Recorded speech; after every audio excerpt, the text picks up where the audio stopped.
Hey kids, welcome back to Off the Wagon. I am your host, John Patrick Robbins, aka the Mad Editor, and with me is a great writer, editor, and publisher, Skaja Evens. Skaja, it's great to have you on this show. Hey, John, how you doing? I am alive. That's all we could That ever is ask pretty for. good. Yeah, right? Okay. Well, first of all, congratulations on your nomination from a magazine. I happen to know the editor, the Ride Whiskey Review for for the best of the net. So we'll congratulate you on that first. Thank you. All right. And Now first you time run. being nominated for something like that.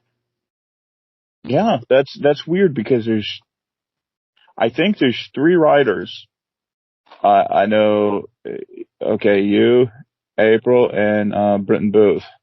It's the first time he'd ever been nominated for best of the net. So, and so it's like, everybody, it's really cool when you can give it to people who've never, had the nod, so to speak. So how was that? I mean, that'd be a little surprised. You didn't know in advance.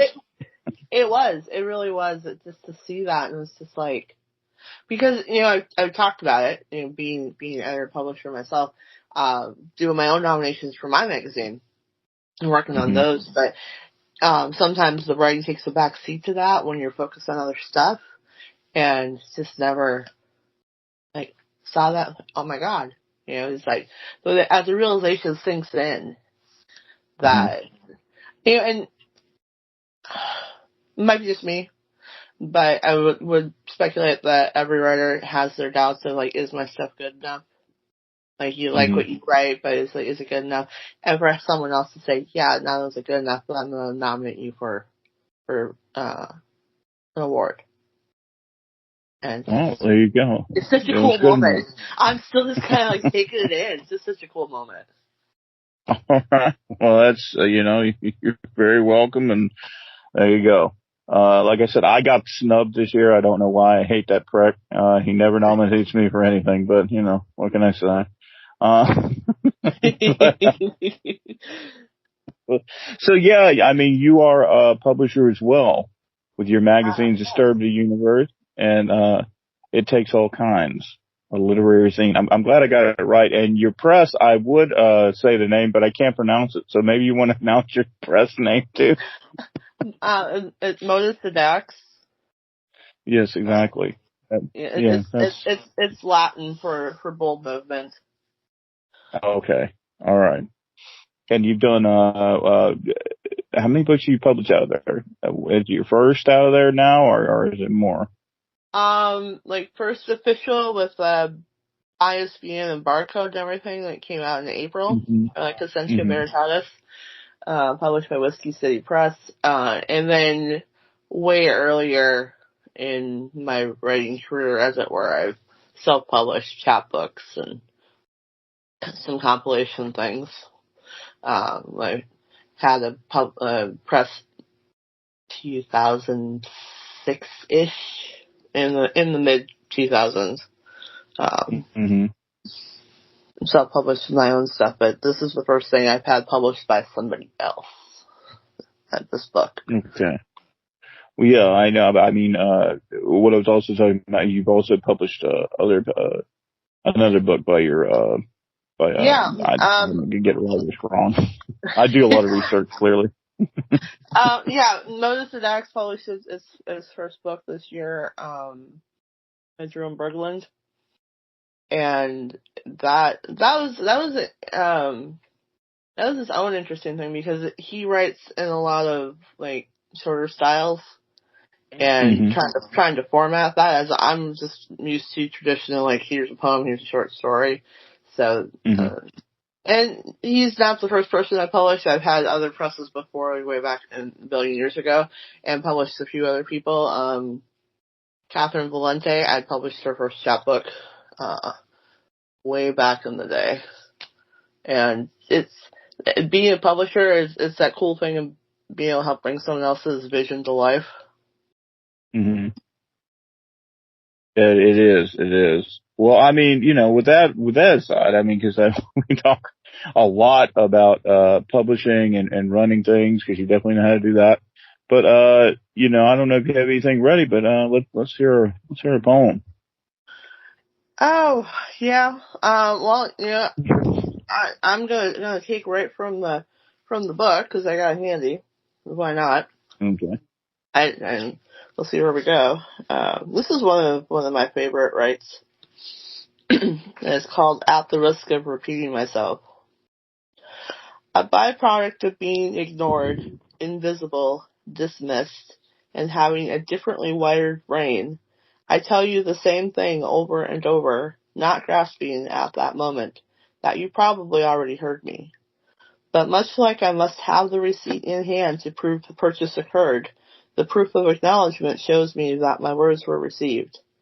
I learned early the overcompensating value of a disclaimer and the gaps in memory of whether what I'm about to say was something you heard or if I had said it to someone else. So at the risk of repeating myself, I'll tell you again, then perhaps remember that I did. It's the end of that. All right. Now, if that poem was a color, what color would it be? Now, that's a little nod to our friend Michael, who loves those kind of questions that are, you think, man, and he does it way better than I do. But It's yeah, think outside the box questions where you feel like you're taking a personality test. yeah. I mean, but you had his most popular episode voted by, as you reminded me. But Yeah, no, yeah. that episode. I've been on the show 3 times. The most recent episode, I want to say I want to say May. Mm-hmm. It was a good time. I've read a lot of work, and and on one hand, I look at a lot of practice at enunciating because I come from Minnesota and we talk kind of fast. No.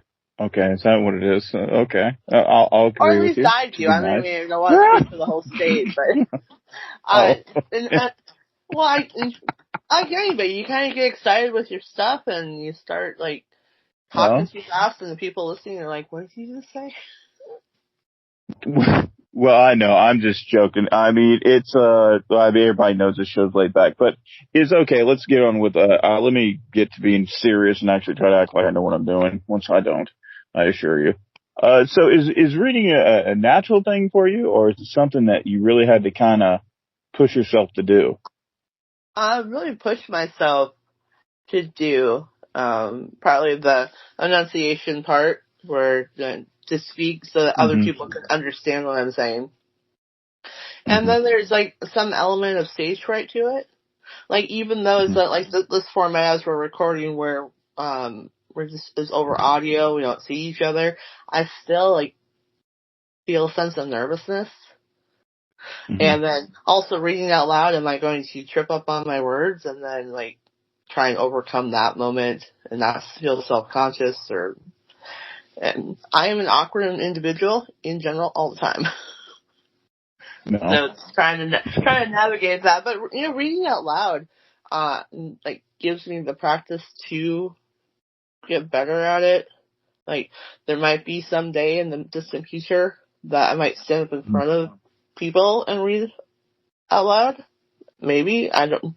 Who knows? But Well, I mean, you go on these shows and there's more than I know with Michael's show, there's more than 5 people listening. So it's it's I know it's difficult, but it can be done. And, yeah, so is that something you really kind of, aspire to do, eventually do, some open mics and things like that? yeah. I mean, I haven't looked into the scene if there is one where I am in Southeast Virginia. But Hmm. that has more to do with what do I have available time wise and the different things on my plate, just not just with the writing and publishing, but with my day job and other things that I have interest in. So it's on that list of things to do someday.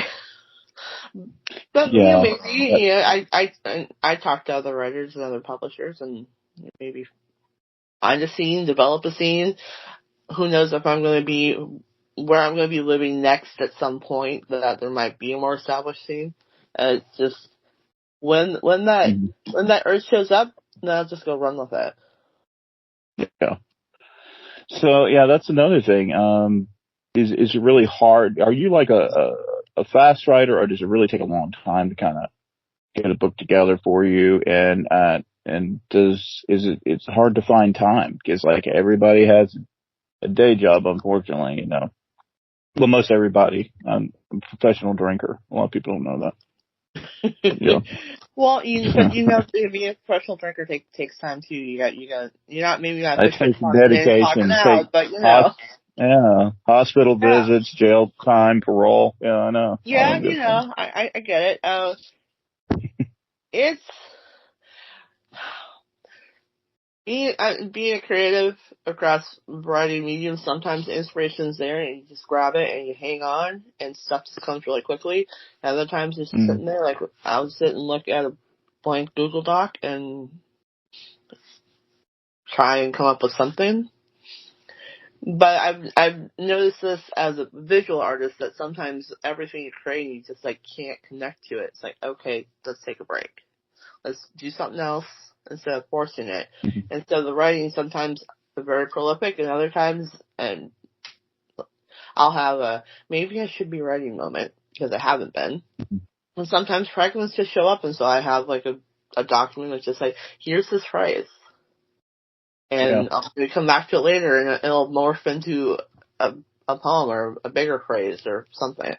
And when I wrote all the work for Crescentia Veritatis, some of it, there are some pieces in there that are very, very old in that they happened many years ago, and there are some that are very recent. I mean, maybe I think I probably wrote some stuff as I was editing it to add to it. And I got to have that experience of having a hand in the publication process. So it was very much a living, morphing document until the moment it published got hit. Yeah. And that I don't really. I was asked this before. Like, do I have a process? It's just show up and see what happens. No. Well, I didn't ask much process, but well, you didn't, so, but you know. Yeah, I know. Well, you're not on those other talk shows right now. I thought I was the one that was drinking. No. So go ahead and read us another if you would, please. All right. This one is called a snapshot of a relationship. From the first kiss in a fast food parking lot to the last in a garage, and the distance that bookends those moments, we left a lot of dreams behind, taking paths that weren't good for either. We thought those ideas were the happiest moments, built on illusion. You see the truth when going through hell. The end of that. Yeah, it's really good, and really, really quick. Not that all rights have to be that way. I don't know why I interject that. That's really fast. That's wonderful. That's how I feel sometimes when I look at submissions. But, yeah. So, what was the genesis of this poem? I feel like I'm just becoming Michael for some reason. I spoke to him recently, so I'm just going to take he's going to want to kill me, but no. So, like, anything behind that poem, or is that too personal? Well, a lot of the writing that I do is me processing my life. Mm-hmm.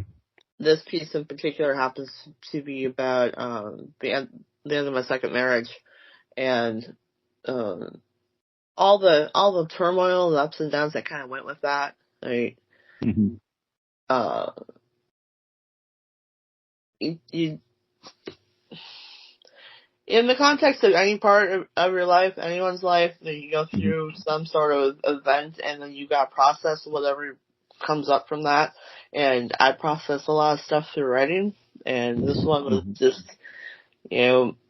watching something die and being in the middle of that. It's like, how do I make sense of this? Because there were good moments and there were not great moments, and I want to not hold on to that. Once it's out on page, I can let it go. So this was just like a snapshot of, we had some good moments, we had not good moments, but we didn't realize, I'm not going to speak for him, but I didn't realize a lot of that until as it was ending. Yeah. Because now I can see outside of it. A lot of my work is that it's about social issues, just about my place in those issues, and trying to make sense of a world that doesn't have a whole lot of sense to it. Well, I mean, you conveyed it excellent. It's an excellent poem, and if you would be so kind as to read us, I just order people around. This is why I like the show. It's hey, read this, and no, you read. No, yeah, if you would be so kind to read us another. It's like, no, peasants, your turn to read.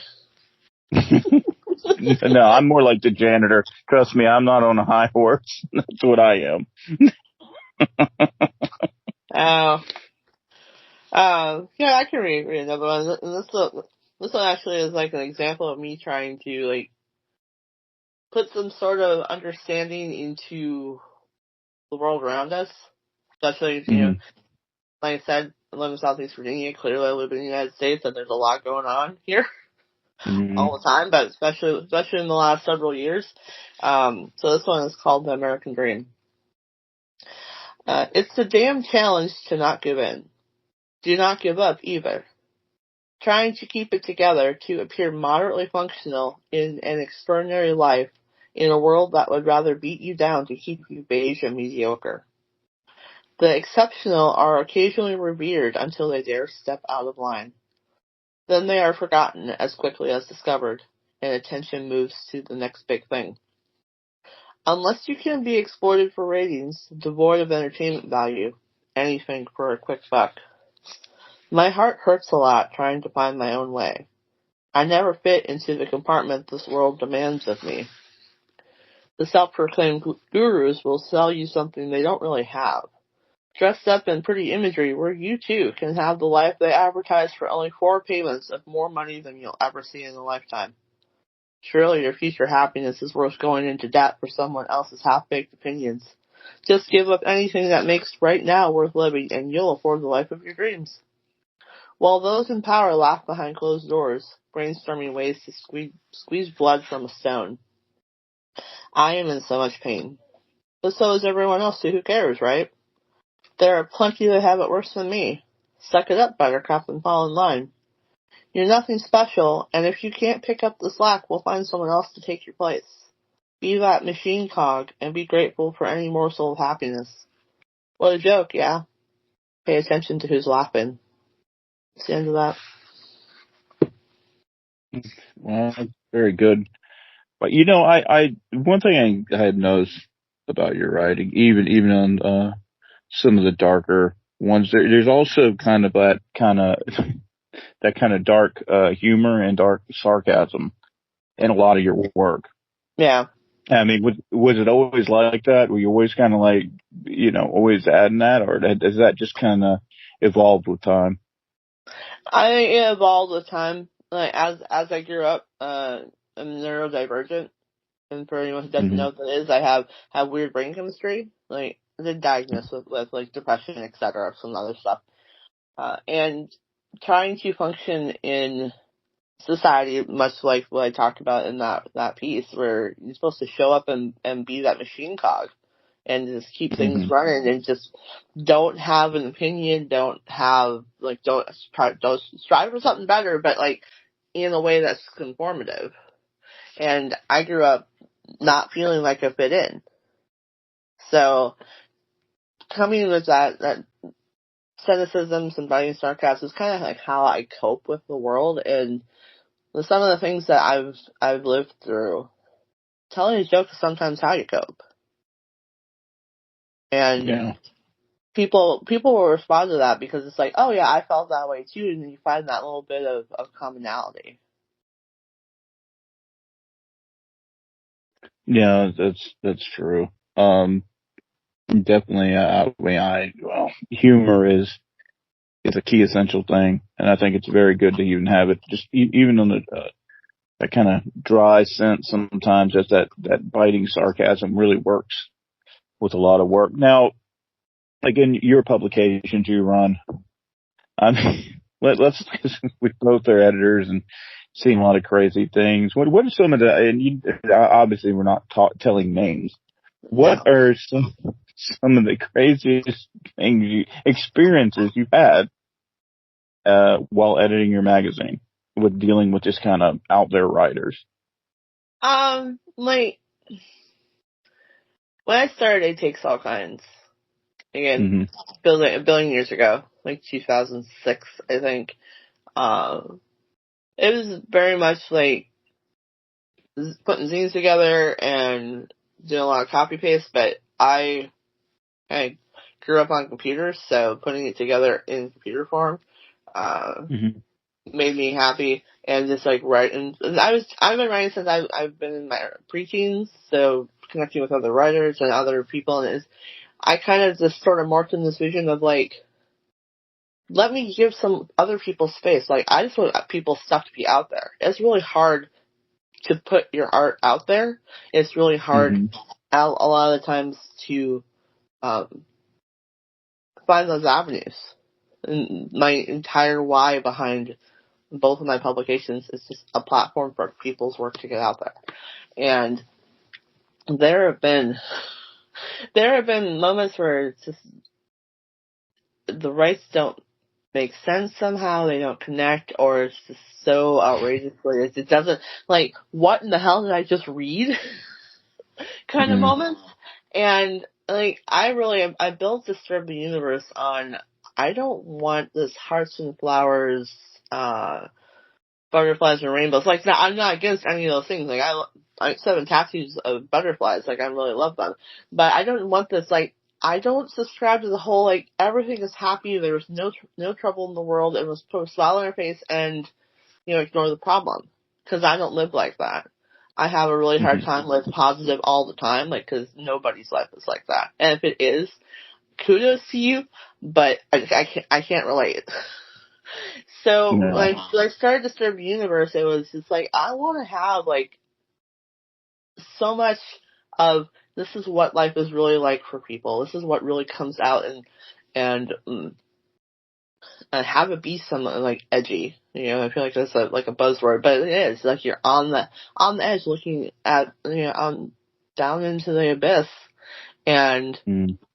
like, and so I have had those pieces where I'm just like, what the hell? I don't think I can publish this. For someone who really just, I have like this weird twisted sense of humor, which maybe doesn't come across when I interact with people normally, Mm. and air quote normally, because I don't really, I mean, just look, like I've been told I'm like robotic and like emotionless, which I have to laugh because It's I'm so always good not. when the hosts But laugh. there have been moments where I'm just like, what is this? And having to write that rejection, and one of the issues of ITAC, it takes all kinds. Uh, I don't remember the whole piece. I just remember a phrase of it, and I remember the reaction of myself, my spouse at the time who like helped me edit stuff, and then my best friend at the time who helped me publish it. And we just read this and we're like, what in the hell is this? We can't Mm. publish this, but oh my god! And we had a good laugh on it. And I feel like there are moments where there's things that even I'm not okay with. Not that it was any, like, devoid of any sort of, like, intrinsic value. It's just like, okay, well, this is not a good fit. But the really Okay. hard part about that is saying, tell something, your work is not a good fit for this because no one likes rejection. And Mm. I have a hard time with saying, no, I don't want to do that. But that stems from other stuff that I won't get into. Okay. No. I mean, Um, that kind of totally let us down. We wanted a good story, and that's okay. So, being that you totally disappointed us on that, can you please read another? And I want to say that, I know what you mean about butterflies because I have a lovely tattoo of a puppy chasing a butterfly on my ankle. It's very nice. I'm sure it's So, lovely. It is. It is great. I'm going to get matching. Um, of course, I'm saving, the best is going to be my back piece. Once will be, the same thing, just only bigger because it's on my back and it's a larger area in case people don't know. What is wrong with you? You should know this. But, No, uh, it's total non sequitur. I never understood getting the tattoo that I couldn't look at. So like they're all where I can see them. Like why would I put one on my back? Because I'll never see it, and I forget it's I there. mean, I'm a big advocate for, I like to put them on other people. That way I don't even have to endure the pain.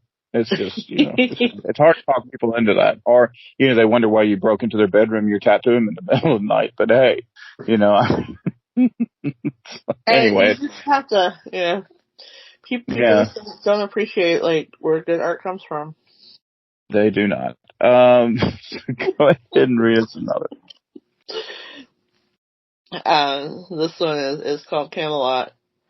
Someone asked me today where I live, making a corny joke about whether I'd found my Lancelot. Maybe my attitude is in need of adjusting, yet after 2 divorces, albeit amicable, I don't much believe in the fantasy of happily ever after. The end of that. These are very impactful. Yes. I feel like I have to have like a great reaction to everything. I'm the worst host ever. That's why I have this show, so I can just be the worst host in history. Uh, no, it's very excellent. And Yeah, so, that one stemmed. No, and that mostly stemmed from like a lot of people grow up with fantasy like they're gonna meet someone and have a happily ever after, and it's gonna be like hearts and rainbows and whatever. Again, kittens and butterflies. And when and I had relationships where they end, but when I first marriage, you stand up in front of universe and everybody and say yes forever, and then the second it was over, it's like, oh, I guess things don't last forever. Like that little illusion was burst. And so while I like the idea of the fairy tale and watching love stories is one of my things. Things don't last forever. So like that informed what I do with my art and everything, the writing, that take whatever happiness you have in the moment and hold on to it for as long as it makes sense to you, and then find the next thing, and then the next thing. Like, don't sit still hoping that things are going to be good forever, because they're not. And that informed a lot of like my press's name, Bold Movement. Like, I live my best life just like doing my thing and not being stagnant, which is a hard thing to do with the way that circumstances end up sometimes. But always moving forward, always trying to like maybe not do something different, but just like improve on what I've got. Okay. Well, thank you. I know, I'm super profound. I'm just joking, but people don't get it. I mean, it's like I joke with everybody, so it's not really that. Like I don't even know what the hell I'm saying. So please read us another. Okay, this one is called High Beams. I poured out my heart, stripped bare my soul to dead silence. You didn't say a word, no acknowledgement, leaving me unread. Do I even ask for your reaction? I already feel ridiculous. Wiping away the tears again, I decide there's nothing to regret. No matter the foolish audacity, it's proof to me I haven't gone numb. The end of that. That's excellent. So when you did your, I mean, you've done books before. Yeah. So, and you put out books with your work in it, but it's like, how was it, going from like the ones you were doing yourself, and hey, there's tons of people that do that, and it's great, to doing one that you did with the press? Was it a completely like different experience, or I had to be to some degree, obviously? It definitely was. All the parts that go into it. Learning things like you can't you do a hand mount chapbook with stapler. You figure out layout and how to print things and that, but like doing layout and paying attention to things like spacing and margins and how it has to go through, like if this book was published through Amazon's KDP, like how they do things, and it has to fit a certain way, and then the whole cover process. Like, brilliant cover artist, Yeah. and it actually gave me the freedom of putting the cover together myself so I could learn how to do it. You know, being a publisher myself, that's something I wanted to know. So I got some valuable insight there. And then the waiting for the proof and looking at the proof and making edits and being part of that whole process. Like, I got to see the back end of it, which not all writers get to do. But then also, like, putting together a book and then submitting it to the publisher and waiting for their feedback. Where, you know, I self-publish, I have my own feedback. So waiting for someone else's feedback of, like, which ones are gonna make the cut and which ones aren't, and what order, and, like, there was some degree of feeling like a perfectionist on my part, which I had to let go of because, at some point the book's gotta come out, and you can edit forever, or you can put out a book and just hope it does well. Yeah. Well, I mean, it is different when you go through that process and you work with an editor. And like I said, there's a big difference between copy and paste editing, which is very popular. If you're going to be an editor, you're going to have to really give an opinion.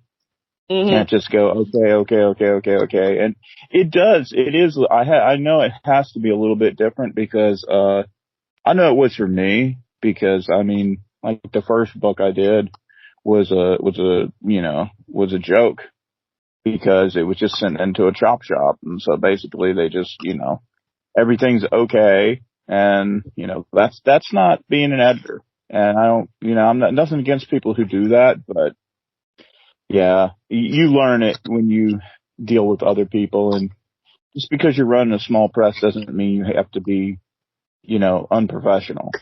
And so. Absolutely.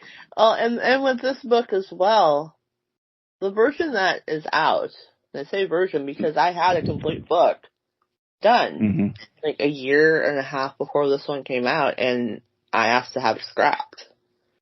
All of a sudden, a lot of the work that was in there came into this book, but I asked to have that manuscript scrapped because there was this moment of, am I doing this because this is art I want to put out, or am I doing this to prove a point to somebody? And while that latter part can be a good motivator, doing art for the sake of someone else's praise or opinion, it doesn't work for me. Like, it like stifles my voice, and I have a lot of experience where like I just had to shut up and take stuff and just like head down and be the cog. And in my art, I'm like, no, I'm gonna use the voice I've got. So I asked to have that book, like, don't delete it. Just go ahead and delete it. I'm gonna start over. Yeah. So from the time that I was first like the whole initial discussion of, yeah, let's do a book, to this coming out was well over 2 years, I would think. Yeah. And Well, I mean, I commend you on that because that takes a lot of, and it's hard because I mean, writers are all insecure in some way. I don't care who they are, but and we also are egotistical. We all love our work, and then we think, you go through those moments of where you doubt yourself, you don't doubt yourself, you believe in it, you think everybody's wrong. It's very much a whirlwind when you write, so I understand it. Or going to like, please tell me I'm good enough, because right now I feel like I'm gonna delete everything and like never write a single word. And God, those moments are just like really hard to, and it's hard to take something that you put a lot of your soul and energy into and say, you know what, I'm gonna start over. I'm gonna cut my losses right here. I'm gonna start over because to try and finish this project. There's that whole sunk cost fallacy thing. Like, I put all this into this, so I have to finish this project. And it takes a lot of strength to say, you know what, I'm going to stop with this one, and I'm going to go in a new direction and basically start over. Yeah. And it really, I think that the whole goal is to put out the best product possible. Whether it's submitting a poem for publication on an easing somewhere or having a real live book you can hold in your hands. Yeah. That's true. You have to be a perfectionist. So, after this book came out, were you kind of like, automatically wanting to start working on the next? Or did you want to decompress a little bit? Or how is that? Are you working on it right now? I think within a few days of it coming out, I started the file for the second book. Mm-hmm. But I knew taking the experience of the Consensual Veritatis, we're not going to rush this. I've given myself a long window. Like, I don't expect to have any sort of remotely close to finished product until earlier than the end of next year. If it happens sooner, then great. But I'm not going to rush the second book just because I have the first one. It's like that whole take the success of the first album, as it were, and immediately capitalize on that by throwing out a second one. And yeah, you can't rush the process. Which isn't to say that it can't go quickly, but if it organically goes quickly, then obviously go with that. But don't push it to say, okay, well, I don't want to lose these fans. Let me give them something else to read. Yeah. Well, yeah, go ahead and read us another if you would. Okay. This one is called Judgment Call. The only thing keeping her from being classified as sociopath, according to a licensed therapist, is the fact that she is capable of empathy. So how does one explain away the criteria? Symptoms of problematic behavior, barely kept in check, violence simmering under the paper-thin surface, having her own code of right and wrong as part of her psychosis. The end of that. Once again, just really quick and impactful writes you're doing, which are excellent. Yeah, so, okay, here's a good one. Did you ever look at writing you did years ago and just cringe? Absolutely. Okay. Absolutely. Stuff I thought was really good when I was in my 20s in college, and I look at it now, I'm like, what in the hell was that? And I guess looking at it from a lens of here's my growth all over time, and I mentioned the neurodivergence earlier. Therapy is a good thing. I recommend it for everybody.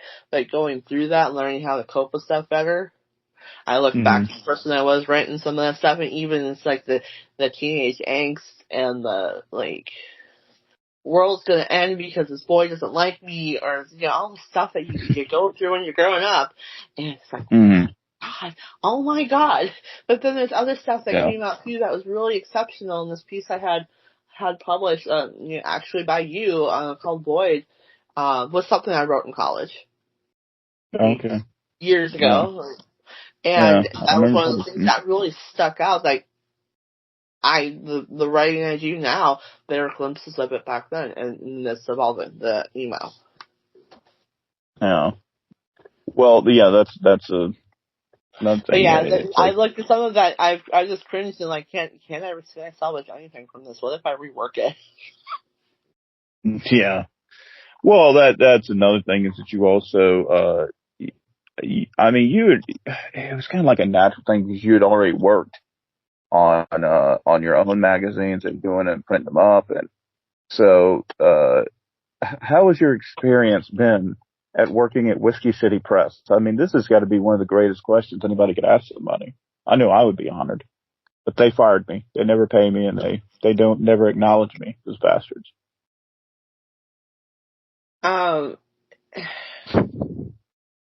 In some ways, it's weird and uncomfortable, not being in control of all the aspects, having to run things through somebody else. Mm-hmm. Yes. And other times I'm glad I'm not the one making the decisions. I'm just proofing the work or formatting the work. But I've had the experience of interacting with the writers, and sometimes too it's like, okay, let me talk to the person in charge, and then let me translate that into the person that we're working with, and be that go between. And it's I know. Hell. But it gives me a different perspective. Like, I don't have to be in charge of all the things, and sometimes that's really nice. Yeah. I just gotta work on the file. It is nice, isn't it? It's nice not being the one that everybody hates. It's always fun. Yeah. I mean, it's hell working for Scott Simmons. It really is. I mean, I feel basically. Just those moments of, can you finish what you're doing so I can work on my part? Like, I know. Yeah. I know success is about myself, and like and the rest of my life too. It's like, if I'm waiting for someone else to do their job so I can do my job, I want to do my job, I get kind of like, can we just get it done already? Like, what are you waiting on? It does. It takes forever. Anyway, we sound like a cult. So, so go ahead and read us another, please. Absolutely. There's there's a good one right there. I'm reading a mix of published work and new work, so it's kind of looking at things. I'm going to do this one. This one does not actually have a title yet. I'm going to read a fragment. Okay. So, he creeps over your shoulder every time you have a moment of doubt. Wish you knew where your house was, where the stones were at your feet. He creeps over your shoulder every time you're afraid, every time you're alone, every time you're not enough. Whisper of his voice tries to convince you that you don't need, that you could just let go and float away. He makes it sound so easy. It's a simple choice, really. Just let go, and you'll float away. The end of that. Oh, excellent.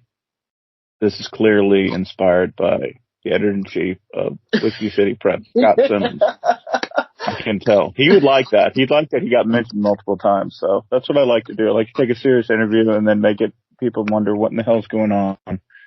And are you drunk? And like, no, not yet. It's almost like a glimpse into those staff meetings we don't actually have. No, there are none. No, trust me. No. You couldn't. No, we couldn't all order coffee, let alone do anything altogether. Wouldn't happen. It's working remotely works for us. Anyway, this is not about that though. Yeah. Yeah. So for you with the writing, I mean, everybody does have a different process, and some people, I don't know, but some people seem to really like to push the edge, like to use substances to help them create. Do you find that substances help you create? I'm not saying what kind of substances. I mean, it could be Starbucks coffee with a little something extra. Yeah. Oh, Yeah. okay. All right. It's like people taking their journal and their favorite pen and going and sitting with a cup of tea, and like that's their process, and other people are gonna use mind altering substances that help with theirs. I had several pieces published by Medusa's Kitchen in 2022, and all of them happened to be written in a period of time where I was having an extended moment of like, what the fuck, and drank a lot of alcohol. Oh, okay. And it's like, I don't know if I recommend this. And my relationship with alcohol is what it is. I don't drink a lot, but when I do, I really have never experienced being drunk until that moment where I was like, okay, things are spinning. This is new. Because of like how I grew up in the broader relationship with alcohol within my extended family. So that moment, that was There was a lot of emotional turmoil. There was a lot of, like, stuff that had gotten said. I shared some stuff that was just, like, things I hadn't really processed in my own life that was like, oh, and now I'm being confronted with it. And I picked up, and I was advised later, don't mix your alcohol colors. Like, don't drink vodka and whiskey in the same night. But I don't know who made these rules, a but lot okay. and I don't remember writing like 3 of those poems, but the next day I'm Okay. reading this and I'm like, oh. And I submitted all of it, and Kathy Keith, he was great. Like, she published those, and thought, okay, well, it's not like anything I consciously decided on. It was just, okay, let me see, like, what's not what circumstances and what things I can do to, like, fit a container to write, but became more of like, okay, if the words show up, whatever the circumstances are, if the words show up, just put them out. Put them on the page. Yeah. Like, don't worry about. But there are just some moments where you just kind of like, it's just, you know, you're about to lose control, and you just want to do it in a place where you're not gonna harm yourself. You're not gonna harm you're not gonna end up in jail, hopefully. No. Which, Okay. you know, and I'm not going to speak for everybody on this, so whatever. But I just want to, like, it's a way for me to, like, process my stuff and how I work in my recovery. And say recovery, I won't get into the what, but I will say it's not drugs or alcohol, but it's different recovery. But how I process, like, moving my life in a way that is good for me, that whatever it takes to get the stuff out of my head and into a page, because that's ultimately what needs to happen. It's like for me, it's like going to a meeting. Yeah. Just get the stuff out. Well, writing is good therapy. I'll give that. You can Absolutely. You can unleash those demons. Trust me, I know. Mine are more like, I don't know. Mine are kind of like, as Bob Ross would say, they're happy little accidents, but not really. They're more like, hey, you know, like Rob, never mind. I was going to make a really terrible joke, but I'm not going to, but there's something. Let's equate it to, you wake up and, you know, like a pile of vomit or something. You think, oh, in between there's a page and something written on it. No, I don't do that though. I think people think I do, but no, I'm not that bad. But, yeah, no. But no, I definitely, I think for some people, you know, you can actually, it was, you know, like the old, joke of how many, how great songs were created on drugs. You know, people always would say, you know, this stuff, you can't create any, yeah, bullshit. I wouldn't recommend it, but sometimes it is good to kind of let all that stuff, and then just, you know, use the page. That's what it's there for. Yeah, so. Sometimes you need that little push to get past an inhibition, so you can let it out. And then, at least for me, remind myself that just because it's on a page doesn't mean anyone's ever gotta see it. I could delete afterwards. It just needs to be out. But it needs a little bit of nudging, a little bit of coaxing to get out of my head, where it's going to mess me up more just spinning around in there than it is to, like, put it on a page and then read it later, because it's like outside of myself at that point, and I can look at it more objectively. Yeah. So, okay, write every day or no? I would love to say write every day, and there have been moments where I've been able to. Sometimes the words aren't there, and I would rather, I mean, I write in Google Docs, so it's always with me on my phone. If words show up, I'll write them, but I just to sit there and say, okay, I have to have fill this blank page. And there's value in that. Like, you can't edit an empty page, as I've heard. So getting words out matters, but sometimes it's just, it feels like, there are other things I could do with my time than to force myself to sit for 20 minutes and look at a blank page. If the words are going to come, I'm going to feel more frustrated than not. And when they do show up, I will drop everything to write. If when they show up, but I'm not gonna sit there and say, okay, I can't move from the spot for 20 minutes or until I write however many words. Like people that do the morning pages and write 3 pages. No, it'd be great, Yeah. but it's not a habit I could maintain. Yeah. I don't have any sort of writing routine where I wake up and I write for 20 minutes and then I get ready for work and my whole life No, is it's mostly flying by the seat of my pants, and I have alarms to remind me to do things. yep. Everybody's different. That is true. So we definitely know that that's not part of your process. But so what's the future for your press and your other writing endeavors? With the press, I have some projects in the works with a couple of writers that were in the early stages, and Mm-hmm. that sadly is a matter of finding time to sit and focus on them. But I'm hoping to do like a project a year.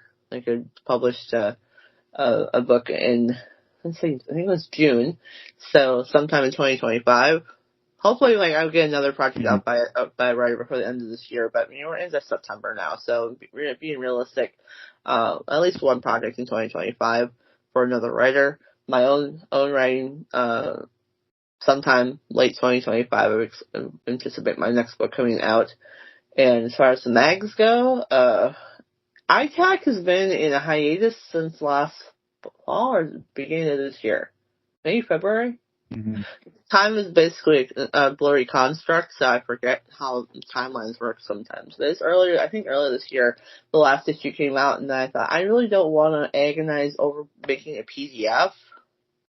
And my Mm-hmm. publishing schedule had fluctuated a lot, so it has its own web presence so people can go and read the past issues. I'm not sure what my format's going to be, so that's just been an extended hiatus.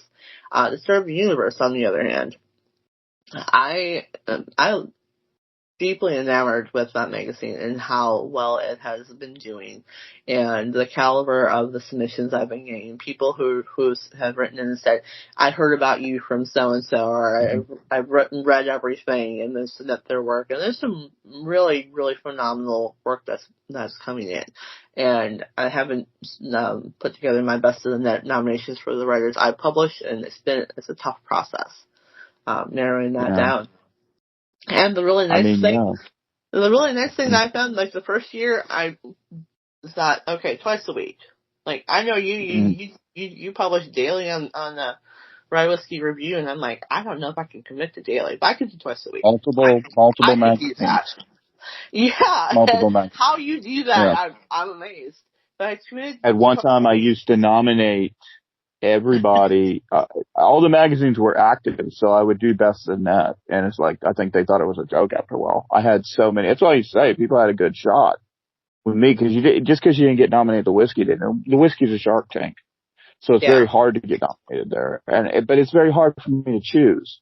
People don't get it. I'm just like, I don't just like, just spin a wheel it's not like playing bingo or some shit. Well, and then it's also, I mean, Mm-hmm. when you're in a writing community like we are, and Mm-hmm. you know a lot of writers, and you build those friendships, like you're gonna publish people who are your friends, but there's also that facet of publisher and writer, and Mm-hmm. I'm sure, and I don't know. I mean, I'm just gonna speculate this just because it's where my brain went, but I'm sure there are publishers who will pick their friends Mm-hmm. instead of the work, and really it's pick the work, and if it happens to be written by your friend, then great, but focus on the work. Yeah. The I'm lucky really there. I don't have there any friends. and No. there are some phenomenal writers. I'm really honored that I was nominated. There's some really great work in there that I'm included among. Yeah. With DTU, I went started 2 days a week, and I got to the end of the first year, and I'm like, I have so many submissions now because so much was coming in from people, and people I didn't know, because when you start a magazine, at least for me, it was, let me tap writers I know, like, please send me work, I'm starting this new thing. And so for a while, it was all people I knew, and then I started getting submissions from people I didn't know. And that part was really cool. So then I shifted to a 3-day-a-week schedule, and now so I publish 3 days a week, and it's so much work that I'm really lucky to be on that side of the equation. And I started in April of 2023, so we're approaching close to a 1.5 mark of this one, and the aforementioned alarms, I remind myself to publish, to hit the publish button. I'm one of those publishers where I will, if I accept your work, it'll take a while, because I publish one thing at a time. Like, I've seen other publications where they'll take however many rights they accepted from a writer and publish them all at once. I'm like, I'm one at a time, and so when this publishing schedule is 8 to 13 times a month. So I may take the 3 rights that someone sent, and it may take me 6 to 8 months to publish all of it, because I try to have a break in the middle. Like, sometimes the other writers get some attention too, and the tough part there is remembering to hit publish sometimes, because I queue up all the work in advance. Yep. And that works better with how I function in my life. That if I forget, and here it's Tuesday, because Tuesday's one of my publishing days, and I'm like, oh, I have to publish work, and I'm not near a computer. And I don't know if anybody's tried to do this with Blogspot. Trying to format anything on your phone is really difficult. Is a good word, and there are a whole lot of words I'm not going to say that it is. No. But trying to, I've done it for years. I've heard for years, and you're trying to. I'm like, I can't do it. I'll take the phone and throw it across the room, and I'll get frustrated just trying to make the format correctly. So I queue up all the work ahead of time. Okay. And I understand that. Well, I will say we are winding down on our little, on this strange trip you've taken with us, and so I'm going to ask you to go ahead and read us one more, and then I think we're just going to call it a wrap, and then it'll be cocktail hour down. But no. Yeah, I'm looking forward to my cocktail hour. I'm just going to drink my apple juice, but. Okay, well, yeah, I'll be having something a little bit harder than that, but that's okay. I don't know. I'm probably got. Well, I will look in my air quote liquor cabinet, because it's not in a cabinet, but yeah. All right. We'll see. One more piece. And we'll go with the trend of really short and sweet, and this one is called Wake Up Calls. You're everything I never knew I wanted. Someone my heart needed. I would have done anything for you, and maybe that's why you left.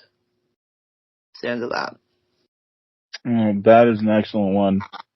And Skaja, I want to thank you for being on the show, and I hope you come back again sometime. And just thank you for being on the show.